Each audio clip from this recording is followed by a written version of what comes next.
રાજકોટમાં ચડ્ડી બનિયાનધારી ગેંગનો આતંક સામે આવ્યો છે। રાજકોટથી આ વિગતો પ્રાપ્ત થઈ રહી છે, જ્યાં ચડ્ડી બનિયાનધારી ગેંગનો આતંક યથાવત જોવા મળી રહ્યો છે।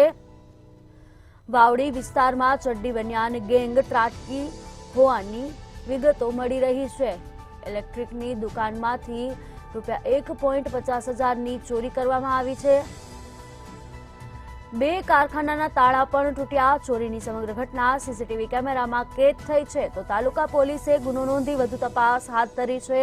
રાજકોટમાં ચડ્ડી બનિયાનધારી ગેંગનો આતંક યથાવત જોવા મળી રહ્યો છે।